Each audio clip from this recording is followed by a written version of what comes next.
Hello, welcome to edition 7 of Lantec's video interface. I've brought lots to tell you about in industry update, including news of the Whitbread Round the World race. And I'll be looking at some seasonal offerings from Microsoft on CD ROM. Michael Rodd will be looking at the very latest in multimedia notebook PCs, and I'll be finding out about computer-based training and how it's changed in recent times. Stand by the pause button, here's the stop frame index, and the timings are taken from now. Welcome to an even more improved Lantec video interface. This is edition 7. One thing I should mention right away, and that's you're going to find one of these enclosed with your video. Now, in common with most free subscription magazines, we'd like to know that you're still out there and that you're still watching. Seeing as this edition marks the completion of the first year of video interface, we'd like you to register to receive the 6 editions that are planned for 1994. This helps us to know you better, and it also enables us to convince the industry's most senior figures to join us in the studio. So please fill in the cards if you'd like to see us again next year. I'll remind you at the end of the programme. Well, it's nearly Christmas, so we do have a slightly lighter edition of the programme to bring the year to a close. And as promised, we'll show you a few of the outtakes from the last 12 months. But to start off edition 7, here's Michael Wade with the first of 3 short items from Microsoft. Mike is speaking with Julie Armitage. Now, Julie comes from Microsoft, and I suspect she has one of the best jobs in the company, as she's responsible for the promotion and marketing of Microsoft's CD ROM products. Michael. Thanks, Steve. Julie, welcome. Thanks very much. Today we're going to look at 3 Microsoft CD ROM products. Yeah. Can we start with Microsoft CD ROM Encyclopedia? We certainly can. We're looking here at Microsoft, the startup screen from Microsoft Encarta, which is a 29-volume encyclopedia on a CD. Let's start with something. Let's show you how easy it is to find something, because that's what most people use an encyclopedia for. So we're going to use a find wizard here, which helps make it easier for us to access information. So, for example, let's look up basketball. Let's see what Shaq O'Neal is up to, see how much money he's made this year. We can very, very easily choose how we want to view information. So, for example, we can choose things by categories, which again you can't do within a conventional encyclopedia. So let's ask it to find any audio or animation or video on basketball. And let's have a look and see what we come up with. And it's found here one topic that fell into all of the criteria that I selected. And now it's very, very easy for me to go straight to that topic. So here we are, we're now in basketball. And as you can see, there's a lot of text-based information, but there's also stills pictures, and here we have a little icon of a camera telling me that there's a movie clip also associated with this. So let's take a look at that. This is a combination, obviously, of text information, stills pictures, movie pictures, sound, language clips. That's really what multimedia is about. So, you want to play some basketball? Fast-paced and action-packed. So there, as you can see, I've only played about 1/10 of the clip there, but there, for example, is an example of the video that is within Microsoft Encarta. Okay, we were looking earlier at something a bit more educational. I know we want this to be regarded as a serious educational instrument and help. So can we go back to that? It was on rockets we were looking at. That's right, it was. We were looking up, for example, we looked up rocket within this. It's within a section called military technology. Now here we have a huge amount of text-based information. We're only a small way through that, but there's also an animated clip showing us and really explaining how a rocket works. A rocket is propelled by rapidly expanding gases that are produced when fuel is burned in a combustion chamber. In a liquid fuel rocket, fuel and oxidizer are stored as liquids in separate tanks. Pipes carry the liquids to pumps that force the propellants into the combustion chamber. Valves control the rate of flow of the propellants. The oxidizer mixes with the fuel, providing the oxygen necessary for it to burn, and large quantities of expanding gases are produced. We'll stop it there as it takes off. Okay, we have ignition. Now, how about keeping the encyclopedia up to date? Are you intending to do that? Yes, that's very, very important, because obviously the world is changing very, very quickly. For example, let's just go back to our original title screen, and let's look at a couple of the highlights, because here I think is something that's very, very topical and very, very newsworthy. We who have fought against you, the Palestinians, we say to you... Well, I'm sure everybody recognises that clip, but yes, we will be updating the product every year and making updates available, obviously, to our registered customers. That's great, it's fascinating. Thanks, Judy. We'll load the second of your CD ROM products, and in the meantime, let's go back to Steve. In August this year, a Gartner Group report was published, and it stated that, and I quote, "An untrained or poorly trained user consumes anywhere from 3 to 4 times the total resources that a well-trained user consumes." That's based upon consumption of technical resources and of lost productivity. Now, if you have a volume of people to train or a large training need, one answer to this problem may be computer-based training, or CBT. Applied Learning are the world's largest independent training organisation, and they specialise in multimedia. And with me now is their product marketing manager, Fran Crouch. Welcome, Fran. Hi, Stephen. Thanks for inviting me. It's our pleasure. Fran, as an ex-training manager, I must admit I'm a bit sceptical about CBT. I really don't consider that it can be as responsive to the needs of trainees as a live trainer can. How would you answer that? Well, I think there's a number of things that we should consider, really. First of all, there's the issue of volume. In today's environment where application software packages are now being pushed out to many employees within an organisation, often the volume just cannot be addressed through a live training resource, either due to timescales or sheer cost or even uptake at classes. The other issue is that of cost itself. If you haven't got the resource internally and you have to look at an external live training option, then you simply may not have the budget to fund that kind of expense.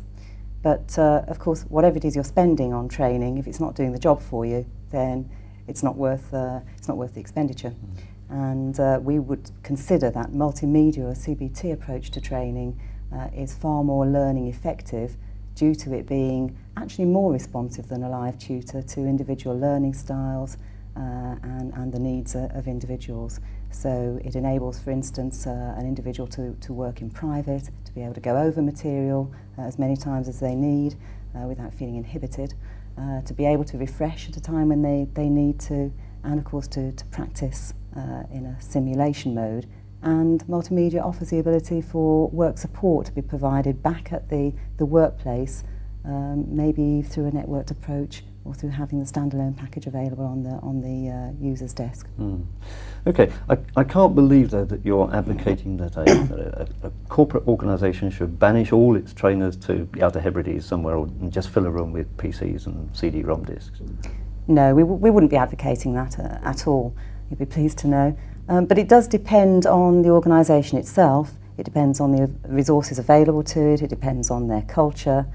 In some cases, organisations are implementing a multimedia approach alone, and that's perhaps because they haven't got the resources themselves. Perhaps they wouldn't do anything at all if they didn't turn to multimedia. And what they're doing is setting up learning centres and offering a multimedia training approach to a wide audience range, and they may be doing nothing else. Now, other organisations are using multimedia to complement their live training resource, and they're doing such things as offering a pre-briefing session prior to the multimedia training, and then following it up with a workshop led by an instructor. And of course what this does is begin to change the role of the instructor. It doesn't necessarily mean that they don't need them anymore. The role then becomes one more of a mentoring and tutoring role, which, I'm sure you'd agree with this, is actually much more rewarding for the instructor. They're then able to help the student make best use of what they're learning within their own job environment. Right, okay. Let's look at the technology for a moment, because the advent of the multimedia PC specification must have been a boon to you, because it set a standard, didn't it? Yes, it did. I mean, we were delighted to get that news in about the middle of this year, that the finally some standards set for CD in particular. And, you know, we've seen multimedia evolving over the 20-odd years that we've been in business. We started off with videos, mainly addressing IT computing training requirements.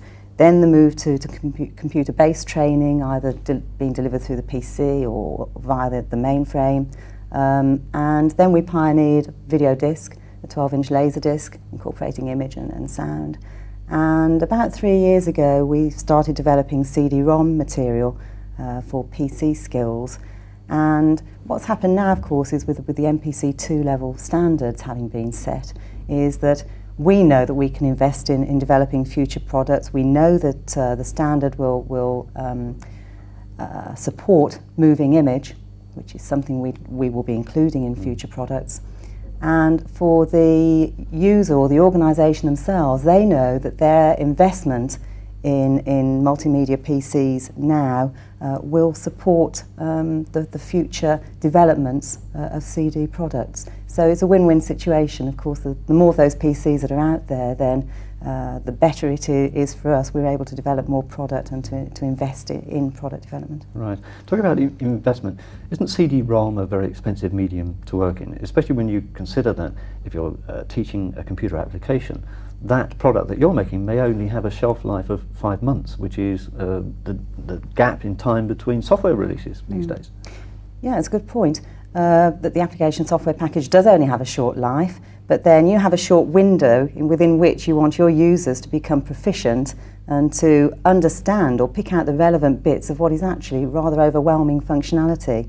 You'd consider yourself a good Windows user, but do you really understand how to use OLE to its best advantage? You don't have to answer that. Not as well as I should, no, I will admit, yeah. So, you know, there's a very short period of time, and, you know, you need to be able to get your users up to date within that time frame. CD-ROM actually is a much cheaper option for us than, say, Laserdisc. It's also a cheaper platform for the user. It's quicker, easier and cheaper for us to develop CD-ROM training material, and that means that we'll be able to keep pace with the fast moving environment of application software updates. Our two companies, Landtech and Applied Learning, got together because we started sending you this video as a customer. I gather you're a Frontline Top 20 watcher. But don't tell everyone that. What's your interest in that? Well, really, it actually gives me a very good view on what's going out in the marketplace. We're always looking for indications of what's happening out there and what we should be developing to support that requirement. So yes, I look at your top 20, and the thing that stands out always is the Microsoft activity. MS Office is always at the top or near the top. If I then turn to our top 20 products, and I don't know if you're aware of it, but we have over 1,200 products within our library. All of the Microsoft products are in the top 50.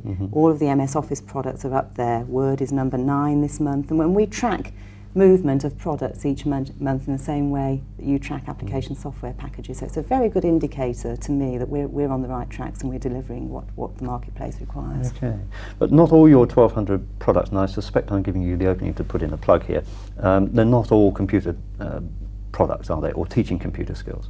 No, they're not. In fact, as I mentioned earlier on, we moved from the sort of heavy IT computing arena through to the PC and end user skills requirement. We made that shift along with the industry. But what we've also done over the last few years is grow our human resources or personal skills library. I mean, it's now accounting for over 20% of our product revenues. So it's a substantial percentage, plays an important part. And if we now consider the users that are expected to make use of various application software packages, it's no longer in the clerical and administrative areas within an organisation. That the fastest growing area now is in sales and marketing. And if we look at that individual, not only may they need the skills to use the application software package of, say, Word for Windows, but do they have the basic business writing skills as well?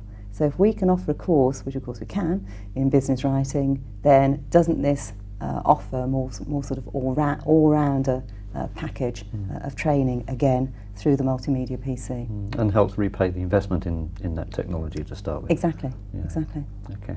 Thank you very much for joining us, Fran. I hope you have your notebook at the ready, because the Frontline Top 20 is coming up right now, and I think you'll find there's a few surprises in this month's list.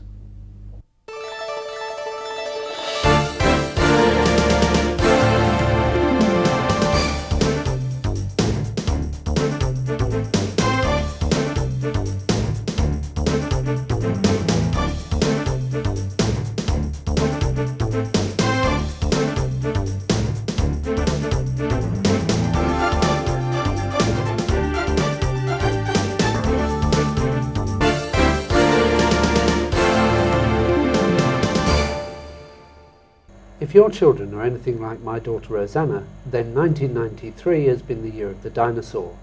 Documentaries, videos, books, and of course that film. But Microsoft CD ROM has a product too. What's it called? Well, what we've got here is Microsoft Dinosaurs, and what we're going to do is we're going to take a journey, an interactive journey into the world of dinosaurs, how they lived, how they died, and everything about them.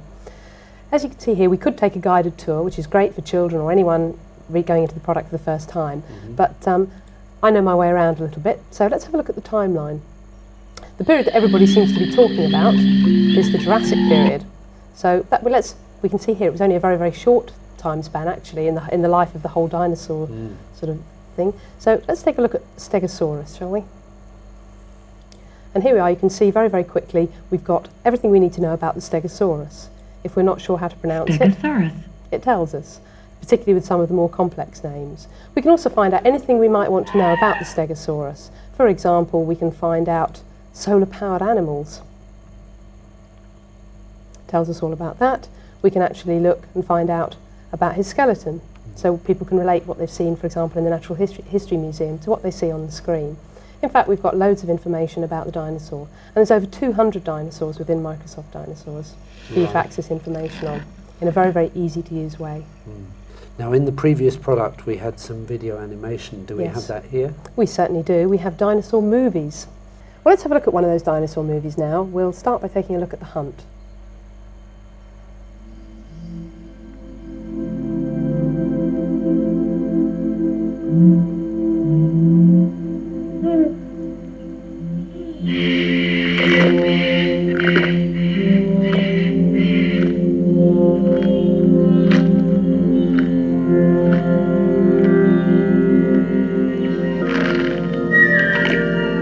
We don't usually advertise on video interface, but actually we'd be disappointed if you bought your Microsoft Dinosaurs from anyone other than Lantec Direct.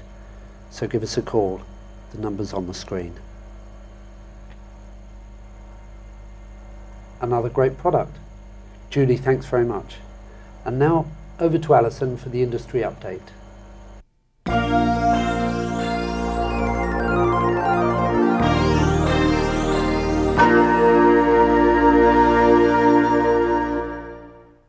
Hello again. Microsoft have announced a free upgrade period for MS-DOS 6.2.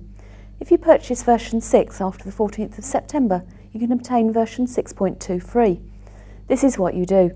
Send a dated copy of your original invoice to the Microsoft Upgrade Centre, together with either the front cover of the manual or the hologram on the original MS-DOS 6 box. Proof of purchase must be received by Microsoft within 30 days of the release of 6.2. Although this is described as a technical upgrade, you will receive the benefit of several new features: a scan and repair tool, copy overwrite protection, and a one-path disk copy utility. In the last edition of Video Interface, we made mention of the software category Edutainment. WordPerfect have just announced an agreement with the Quebec-based Tune 1000 Corporation. You will be seeing the first products of this alliance in Q1 of '94. WordPerfect will be shipping products such as Wallaby Jack, the Bingy Borough Stone, and Thai Sun.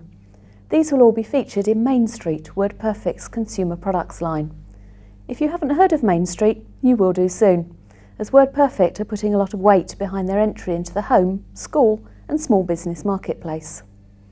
Staying with WordPerfect for a moment, we're also hearing news of a personal information manager to run with Windows or Windows for Pen Computing. The new PIM software, currently codenamed CIA, has more than 5 years of research behind it and a lot of new patent-pending technology. CIA intelligently links information between people, places, things and events. It sorts information into easy-to-read outlines. Look out for it in the second quarter of '94. We'll keep you informed and do our best to show it to you before the ship date. It sounds interesting. Toshiba launched several new products in the last couple of weeks. One of the most exciting is the T3400 CT, which Toshiba claim is the fastest and most powerful sub-notebook ever developed. Being smaller than A4 format, it weighs just 2 kilograms and features a 486SX 33 MHz processor, a 120 MB hard drive, SVGA TFT colour screen with local bus graphics. It has a PCM CIA slot an integrated tracking mouse pointer in the keyboard. Mike Lunch, General Manager of Toshiba UK's IPS division, has already accepted an invitation to appear on the first edition of Video Interface in 1994.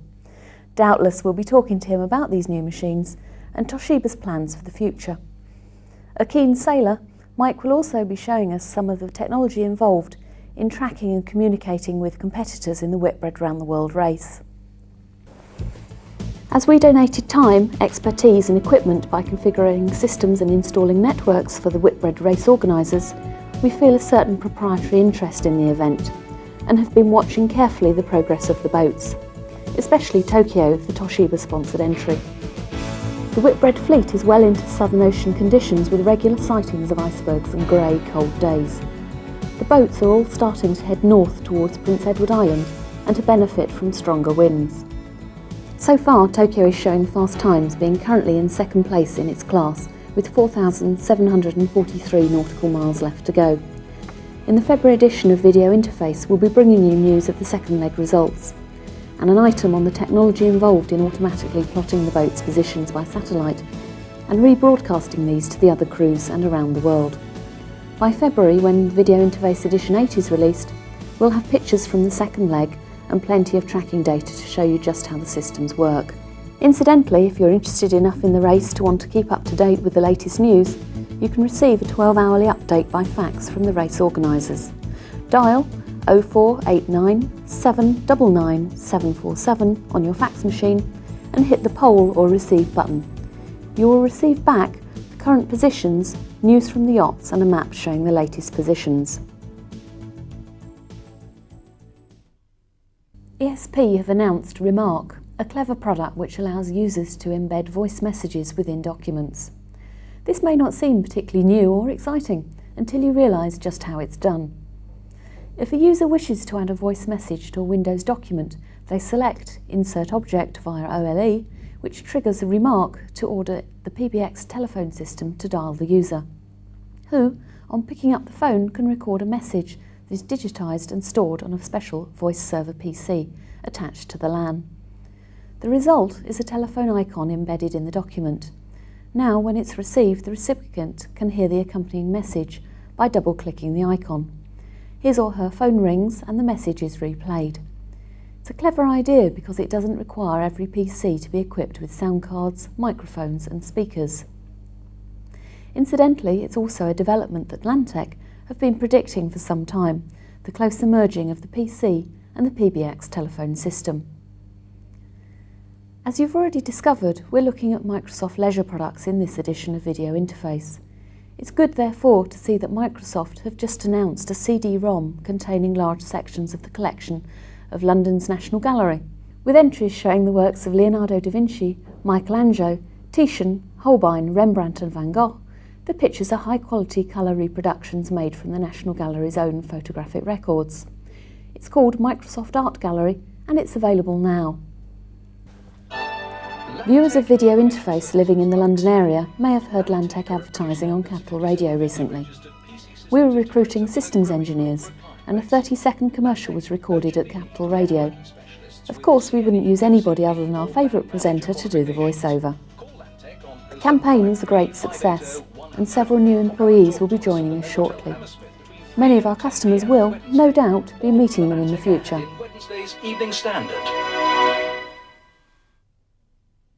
Finally, on December the 14th, Lantec, in conjunction with Firefox, are presenting a half-day seminar concentrating on netware to Unix and DEC connectivity. Starting at 9 AM at Novell's headquarters in Bracknell, the sessions identify problems with netware to host connectivity and go on to show integrated solutions that will be an eye-opener for netware users requiring access to Unix systems or to the DEC environment. We have put one of these invitations into each video. If you're interested, fill it in and fax it to this number today. There are only 40 places, so don't delay too long. And that's it for this edition, and indeed for this year. If you send back the registration form, we'll meet again in 1994. Have a good holiday, and bye for now. Thank you, Alison. We've taken those few minutes to load the third of the Microsoft CD ROM products. I gather this one's brand new too, Judy. Yes, this is the latest version of Cinemania. This is the 1994 version, which has got over 19,000 films on it. And it's really an interactive guide to the movies for film enthusiasts or for those of us who just want to see what's on the box over Christmas. Right. So let's take a look. We can see we've got a handset here on the side, which is really easy to use and really familiar for people. And what we can do is we can look, for example, at movies or other topics or biographies, and we can choose how we want to view those.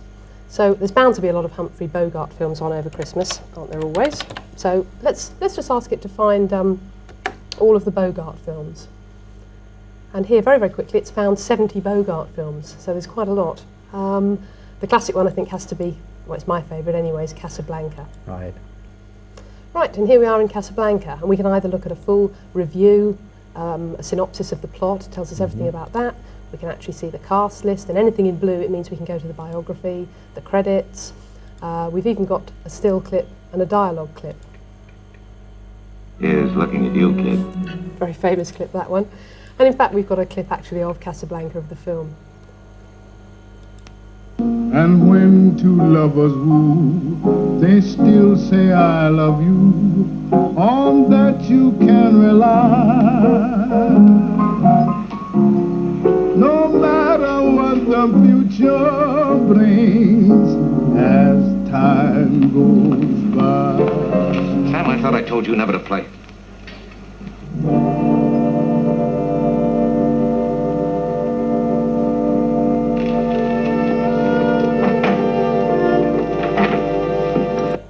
Well, we'll stop that one there. I was getting a bit hooked myself. I've had an idea, Judy. What I'd like to do, if you wouldn't mind, is to give away a copy of Cinemania to somebody who perhaps sends in a guess at one of the clips. Okay, yes, I think we can stretch for a copy of Cinemania. Okay, good.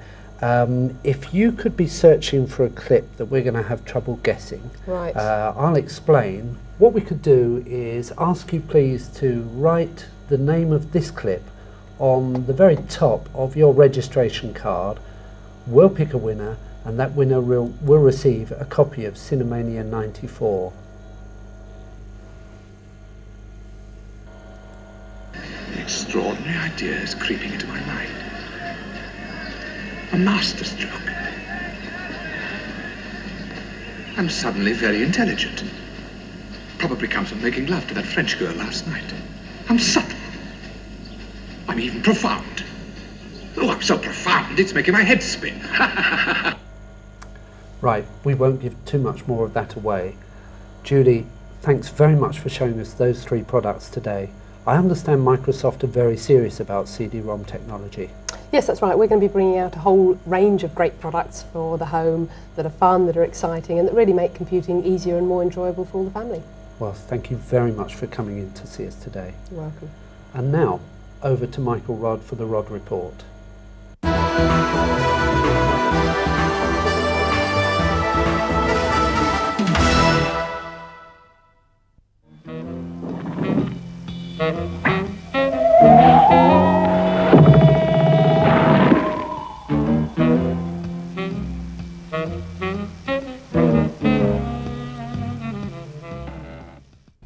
Now, that's what I call a really useful business application. This is a video clip running on the TFT screen of the 750 notebook, and the Panther gives the game away. Of course, it's an IBM machine. It was announced back in October, but this may well be the first opportunity that you've had to see one, because there has been tremendous demand for this piece of equipment. Nick Eads is the brand manager responsible. How does the 750 differentiate itself from so many other of the notebooks that are on the market? Well, you're quite right, there are many notebooks out there, and I also think by looking at the machine you can immediately tell some of the differences. This is the largest colour screen you can get on a notebook. It's a thin film transistor TFT screen, and quite outstanding quality. It's as big as most people have on their desk with a normal sort of glass CRT, if you like. There's also other good things about this machine, the full-size keyboard. People don't want a cramped keyboard when they take the machine out of the office. And there's also the incredible TrackPoint 2 mouse pointer, which we developed, sitting there slap in the middle of the keyboard. And multimedia capability? Multimedia, as you can see, the Panther clip, as you say, gives the game away. It's the kind of thing it can do. It's that in its docking station, which has got all the multimedia paraphernalia built into it, and absolutely perfect for doing all kinds of presentations, large audiences, small audiences. I think many people will be surprised at the docking station. It's a design one doesn't usually associate with IBM. I tell you mean it's a good design. It's not quite been in a wind tunnel, but as you see, it's quite stylish. We've taken a great deal of time to take make rounded edges on the device. Has speakers built in the side and quite nice sort of styling. There's a space here for a CD player which would hook in to make as I say, a complete multimedia solution. So there's even a handle. So you can carry it, you can shut the lid, and you can carry the whole lot away. The whole thing weighs 13 pounds, which is light by multimedia standards. So how close is this to a genuine desktop replacement? It's absolutely a desktop replacement. The machine is a fully featured 486 with all the slots and the bays and hard disk capacity you could want. If you don't want to, if you want the convenience of computing wherever you go, then why not take this? I mean, the moment you're 2 inches away from the keyboard of your desktop, it's useless, really. And is it as versatile when you separate it from the docking station? I mean, how much of its capability does it lose? Why don't you separate it now? Because we then begin to appreciate how portable this piece of kit is. Let's just turn them off. And you just simply eject the machine, take it off there. Yeah, you get rid of this. Yeah, as you can see, it's a full A4 size notebook, so it fits in your briefcase that way, or comes in that you can get a separate bag for it. But a full set of features, and if you lift up the bonnet, so to speak, just with these little catches here, and there you have the internals of the machine. The system board is here, the PCMCI card slots are actually here, and all you need to do to upgrade it or replace things is, for example, take out the floppy disk drive. There's the little memory card, little DRAM memory card there, and the battery, and then, of all things, the hard disk. And is this simply a maintenance benefit, or what's the advantage of being able to strip it down like this? There's certainly a maintenance advantage and there's an upgrade advantage. The maintenance advantage means that if anything does break, it's very simple to replace and test with a new component before you commit yourself to any kind of repair. If you take the memory, for example, that's a simple upgrade that you could do, anyone could do, and you don't need to return it to the dealer to do that. Next year, for example, on the hard disk size, we'll actually have a larger hard disk that will go in there. And similarly, people who buy 10 of these hard disks could need only 5 machines. So you just swap in your own personal hard disk when you want to take the machine home or off on business with you. How about the construction of the unit itself? Well, it's made from something quite new for us. This is a carbon reinforced polymer, and it's actually 2.5 times stronger than the ABS plastic that most other people use to build a notebook. Sort of a demonstration of that, if you like, is the fact that we've taken all the flaps off the machine, bar one. There's a slider here to allow you to dock it into the docking station we had earlier, and then there's one flap here, and it's really very strong indeed. And it's not the kind of thing you can do with most other notebooks. They just snap. So you offer power, you offer strength. Let's look at another attribute: the ability to handle pen computing. This is the 750p. How much demand is there for this model in the range?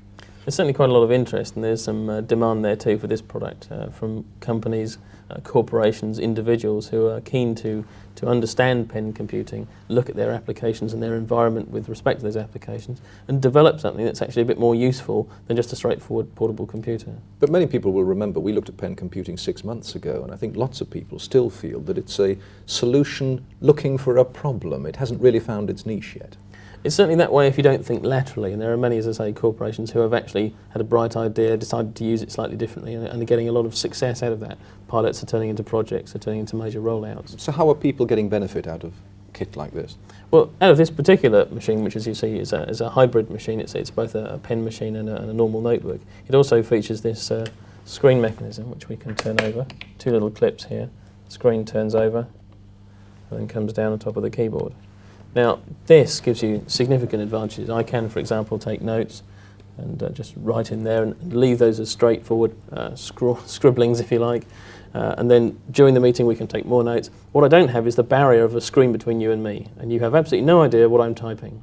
Now, that immediately goes away if you can write on here and you can see what I'm doing. You can check it if you like, or whatever else you want. And then I come out of the meeting, I can flip the screen back up, have the software convert my scrawl into something like text and edit out a few highlights, or just type it in again myself. So it's the best of both worlds, rather than being any form of compromise. Let's look at some of the other features of the range. You make a play about PCM-CIA, an industry standard, but where's PCM-CIA going? It appears to be a moving target in the extreme.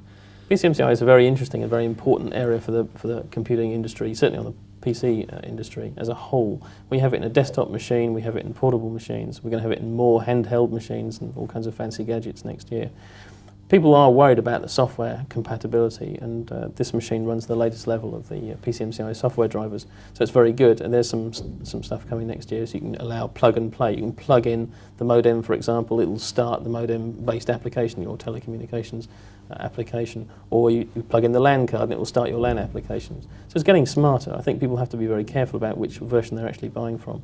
If they buy machines at this level, they'll certainly got the latest level, and it's upgradable. So. Not something people buying our machine should worry about. So you say people need to be careful. I mean, what are the things they need to be aware of? Oh, well, there are all kinds of incompatibilities that are possible. That's why looking to the main leading brands and checking your software revision levels is important. Stay up to date with the magazines and you're probably there. But in terms of the connectivity and the expandability that PCM-CIA has always promised, is it living up to that promise? Oh, absolutely. There are, from ourselves alone, LAN cards, 2 different LAN cards.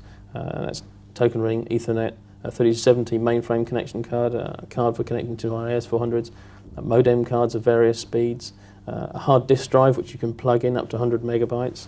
There's more to come. We have several very exciting adapters under development, including all kinds of stuff to capture video images and some stuff I really wouldn't like to mention just yet, but I'll show you. Well, we may hold you to that, but let's just get a flavour of where this future is taking us, because we've looked at notebooks.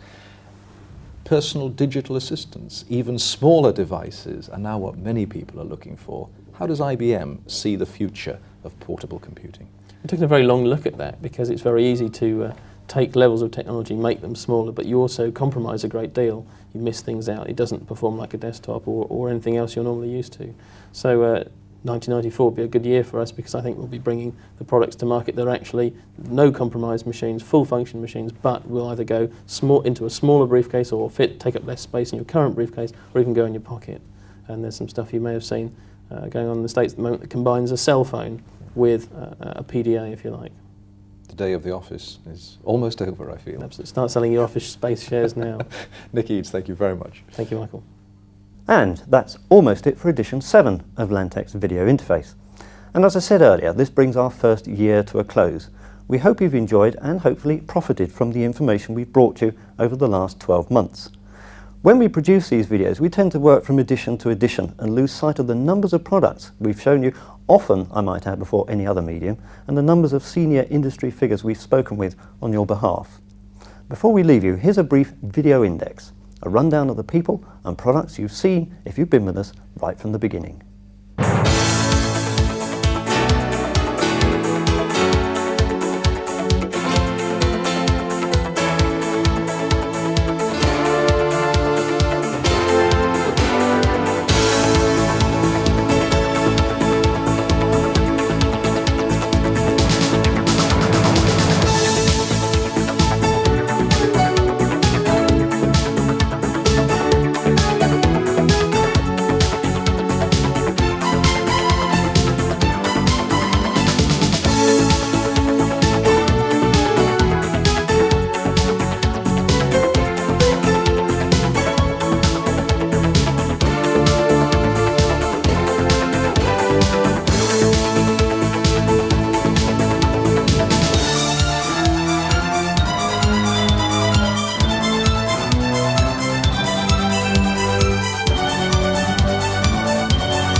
We'll be putting a printed version of the complete index of Year 1 in with the first cassette of 1994. We also thought you might be interested to see the numbers of reply paid cards that you've returned to us over the last year. This really does help us, and the changes that you've seen since edition 1 have been made as a direct result of this feedback. We really can't thank you enough, or indeed individually, but I would like to mention Mike Lay of Essex County Council, a stalwart viewer who's returned every card we've sent with useful comments, except one which said, "Steve Bell, good presenter, shame about the ears." Thank you very much, Mike. Finally, if you watched edition 6, you'll have heard us promise, probably rashly, that we'd include some of the outtakes. In fact, we even showed you a couple, prompted by an article in PC Dealer magazine. So we let Colin Grimshaw, our studio director, loose with all the original tapes, and he's concocted something. He won't show it to us, so we're going to see it with you for the first time right now. Let's go for it and see what happens. In the last edition of Video Interface, we introduced you to the superb Hewlett-Packard LaserJet. I need a polo. So here's a few happenings from the happening. Shall I start again? In the last edition of Video Interface, we introduced you to the superb LaserJet. The longer I do it, the better I get. That's what I keep telling myself anyway. But I would like to wish you all a Merry Christmas. In the last edition of Video Interface, we introduced you to the superb Hewlett-Packard LaserJet 4 printer. Already, demand has exceeded all expectation. Okay. Bobby Pickering, okay. Eat your heart out. Right. In the last edition of Video Interface, we introduced you to the superb Hewlett-Packard LaserJet 4 printer. Since its introductions... This is terrible. We are making it up as we go along. Sorry, it's all right. Don't worry, your job title, didn't I? That was what threw you. Curveball, of course, uses serial technology transfer. Damn, it's serial transfer technology, isn't it? Never mind. Sorry, we're nearly there. I told you this wouldn't go on tape one, didn't I? There's not many smiles left, though, but here we go. So if your VCR has this facility and it's connected to your stereo system, switch it on and hear us as you never that on. It's Michael Rod 3, Imperial College 2. There's an honest director for you. He admits when he makes a mistake rather than trying to patch it up in the editing suite. It's been a sudden outburst of noise, of course. I've been sitting here for the last 20 minutes in total silence, and now the Luton Girls Choir has arrived. I told you it was fairly informal, didn't I? I did warn you about this. Yeah. It was all right when we did the piece with IBM, wasn't it? Yes, right. As we mentioned a while ago, JWP Information Services have recently been appointed one of us. See, I told you it wouldn't work. Told you it wouldn't work. Merry Christmas to you. Of course, the technology is perfectly capable of getting the script right. When we created edition 1 of JDW... Unfortunately, when we came to make the video, there just wasn't time to include them. Still, right. I think we've got it, but I wouldn't mind one more. They've edited it out. They'll edit it out. Yeah. How good is this one going to be for the customer? Sorry, Colin knows why I'm laughing. Colin said, at some point Michael will point. Slight fluff, but I think we can get away with it. What do you think? What's the line, Colin? What are we doing? Noting down each other's fluffs. Sorry. There's no more.